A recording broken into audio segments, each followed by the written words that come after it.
Greetings, my fellow Americans, and welcome back to Scarbite. I know I've got some ton of explaining to do. However, I ain't got time for all that explaining. We're in an oh crap scenario where we need a bug out bag. So let's talk about the bug out bag. Let's not talk about anything else. So let's jump into it, guys.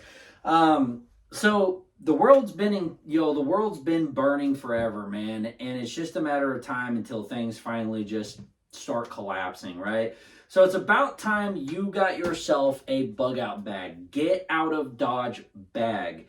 There is some other gear that I want to talk about, something a little bit more sexier than just this thing. However, I think it's extremely crucial to have a object that you can just pick up, put on your back, and head out to the middle of wherever it is you've got to get to, regardless of where you're going.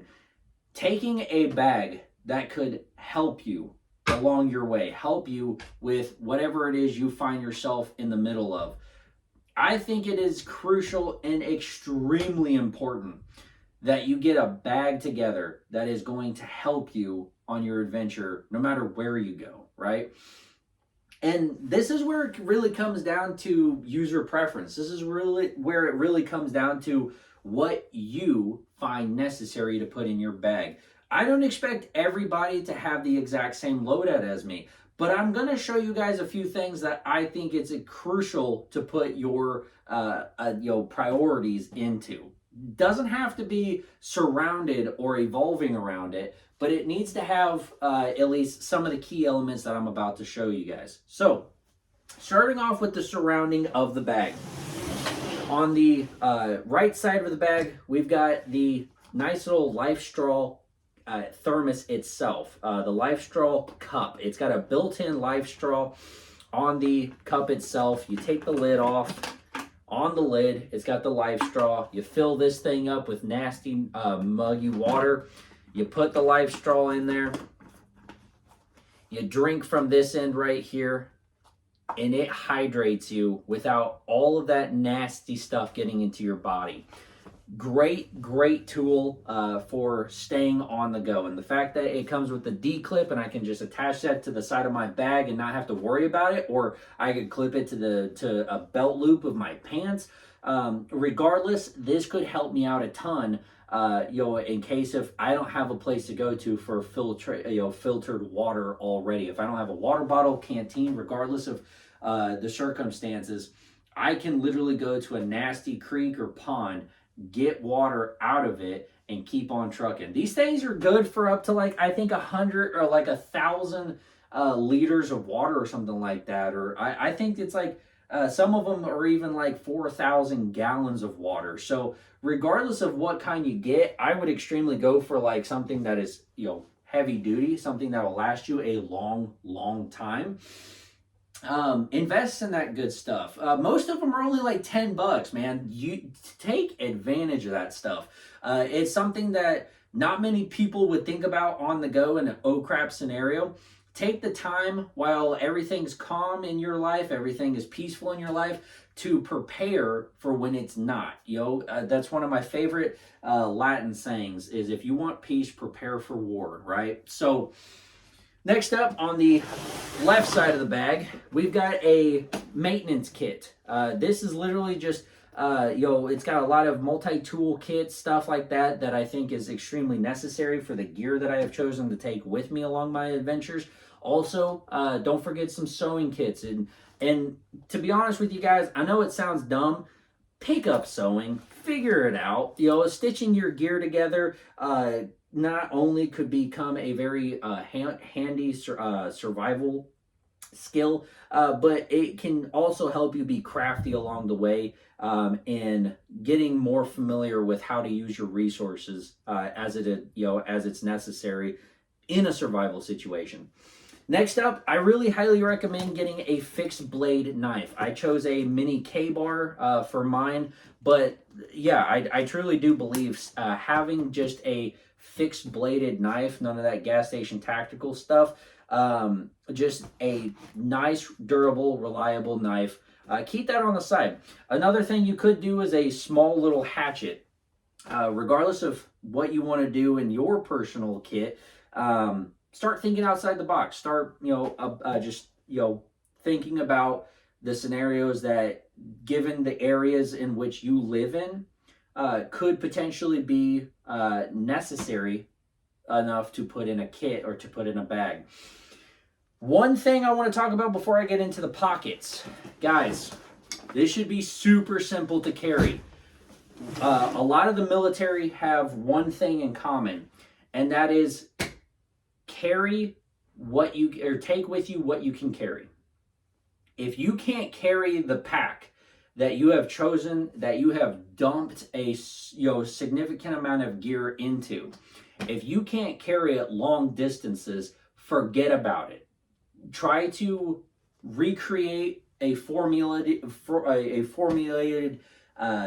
design of your kit and things that are crucial, and start weeding out the things that aren't crucial. I have had this bag for about, I would say, more than 10 years. There has been so much stuff that is put in this bag, and there's so much stuff that's been taken out of this bag because my priorities have changed. The more you know, the less you will need. So the more you know about what to do in a survival situation, or how to do something in a survival situation, the less you are going to need. And for some of us, I mean, I don't know. I don't want to get too crazy here. For some of us, we may not even need a survival pack. Some people could be, completely fine going out in the middle of the woods and not having anything to worry about. I think there's quite a significant amount of stuff in here that is crucial for all individuals, something that we all have in common with, especially in regards to what your body needs to carry on. But regardless, let's jump into some of the other stuff that we have in here. Starting off with the outer fronter pockets. The top one here is going to be just the junk drawer. I'm kidding. It's going to be the most important, smaller gadgets that not many people think about. We got fire starter binoculars. We've got another fixed SOG knife. One thing I love about SOG is that they're very based on utility. They're really good about just making a multi-tool kit. This one's nothing special. It's not a really multi-tool, but SOG is a good brand to get into. I'd look them up if I were you. I got a pair of little scissors in case if you need to do some field dressing. I've got a shoestring from an old army boot or military boot that I used to use. Usually, you could use this for a ton of stuff, but a neat little idea you could have for anything paracord or string related is just simply tying it off to a bent bow stick and using it as a nice way to start a fire, get an ember burning or whatnot. Something to think about. Shoelaces tend to expand a little bit more, but paracord or shoelace could help you if you run into a situation where you can't start a fire without fire starters, or if you've got to start from scratch, this could help you a long way. Also, smoke grenade, just in case if you want to give off your position for hopefully being rescued. Next up, we've got another fire starter. With this one, I tend to like a lot more. My flint has left me. There it is. The flint and steel trick, I think, is phenomenal. It's a great way to start a fire. I've got some really good sparks out of this. Just super cheap, super affordable at least. And I think it's probably still one of the best ways to make a fire. Next up, we got a nice little convenient can opener. Also, nice little speed reloader for magazines. This is probably one of the things that I have thrown out of here before and thrown back in, thrown out of, thrown back in. I keep going back and forth about this thing, but it is utility. You can put Glock mags, Beretta mags, anything besides single stack you can put in here, and could be proven to be very helpful. Next up, what I got is a gas station tactical. This is one of the knives that I don't mind, just throwing this into the dirt, forgetting about it, damaging it if I need to cut something, but I don't want to use any of my nice, reliable knives. I can use this guy instead. Kind of a throwaway. Then I've got a lighter itself, which this one is a little damp and a little used. Actually, a lot of used. I gotta change that out. It's been a while. So I've used a lot of this stuff. I have literally just went out to the woods and used just about everything that I'm going to be showing you. So, and they do a great job. They do exactly what I need it to. One more, just as a reminder before I get too far into this, there are two essential things that I do not have in the pack as of right now. I actually have them out of the pack in another closet. I am trying to formulate a better first aid kit that I want to attach on this side of my pack. And then I'm also putting together a daisy chain of paracord that would be specific to any kind of tying off rope needs that I have. I don't have any of that stuff in the pack, but it's stuff that I do think about, and something that I have on standby. Not at this exact moment though. I'm still working out the kinks. Again, I have had this for many of years. And, I'm still playing with it, still, figuring out what's necessary, what's not so necessary, all that fun stuff. So, next up, we've got a rain poncho, specifically woodland camo. I think it's important. I think it's important to try to stay camouflage. You never really know, when you could find yourself in a sticky situation where hiding is probably your best option. Try to be as less confrontational as possible, because you may not be in the best scenario to be confrontational.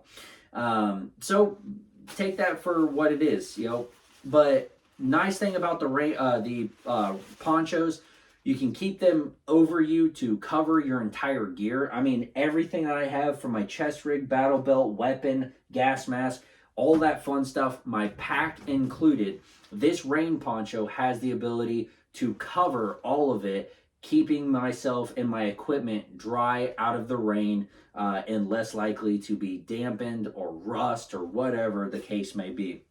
Not so much my weapon, not so much my gun, just because it's probably going to be the only thing that's on the outside as it is. So be mindful of that. Also, it's not just something that's going to deter water from me. This is also my shelter. If you guys are familiar with the shelter that you can create from this, known as the Ranger Diamond, super helpful. It's super modular too, because you can keep it as low to the ground as you want, as high as the ground as it can get. You can make a tent out of this thing. There's just the possibilities are endless. It's very versatile, and I think keeping a rain poncho is probably one of the best things that you could ever introduce to your pack. There's a lot that you can do to it. Or there's a lot you can do with it. So with that being said, next up we've got a Schmog that also has some really cool gear in here. Probably one of the most important things that you could have with you is your Bible. I'm just kidding. Keep that with you too. But the next thing that you will need is going to be your survival books. Knowledge is key. Read up before. Don't just put these in your pack and think, well, I'll read them when I really need to. Mark these up, highlight them, leave notes in them, just put underline things, circle things.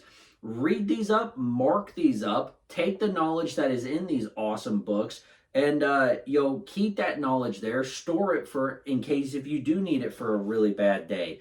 But know about it beforehand. Don't just think, well, these will come in handy, I'll read them when I need it the most. It's not very helpful for all of us. So next up, we've got another life straw. This again is not complete, but we have two life straws on here. One that I can just go ahead, probably wear it if I wanted, keep it attached on the outside of my gear, however I wanted to do that. These are not primed. These have not been used before, so these are brand spanking new. Usually with the newer stuff, you got to prime them, such as submerging them and making sure that they're ready to be used. But regardless, The life straws are fantastic tools to use that I think everybody should have like 10 of these things. Water is super crucial. You need it. 3 days tops is what the average person can, or 3 days tops is about what the average person can live without water. You need it. It's very it's very necessary. So keep that in mind. Water, water, water. I've got two different types that should carry me a long ways. If the cup is not really doing it for me anymore, I got a second life straw ready to go. Next up is probably one of the coolest things that I have crafted myself. Thing that my buddy taught me is to craft your own little fire starters. So you saw these correctly. These are toilet paper rolls, cardboard, that are also filled with the lint from your dryer. So while we are living in luxury right now, you can be crafting your own fire starters. One of these little bad boys gets ignited. You can throw this in the middle of a fire, and I kid you not, this will do a pretty good job. I mean, the lint from your dryers is a pretty flammable thing. Just ask any fire department, man. It's a really good idea to carry one of those bad boys in there, jam pack with as much lint as you can get in there. Great little idea, great little craftable for a fire starter. I put it in a weatherproof or waterproof case, just that way it doesn't get damp or moist, or it's not left to the elements in case if I really need it one day. All right. Next up is the main section of the pack. I'm going to take these guys off real quick. Some key essentials that you are definitely going to need is food. Every single one of these MREs that I have has 2 servings of food, which I've got a total of 5 of them. So I've got 10 days worth of food. Or if I want to have 2 meals a day, I can do 5 days of food. Regardless, that's going to at least get me to where I need to go. Pack for as much as you think is necessary. Now, expect the unexpected. Let's say you've been out there for 5 days and you've already ate up all your MREs. Well, now you're out of food. However, next thing I got in here is probably one of the most helpful tools that I think everybody should carry, which is a portable fire. So this little handy dandy tool right here is extremely helpful for when you don't have sticks, means of being able to start a fire out in the middle of the woods.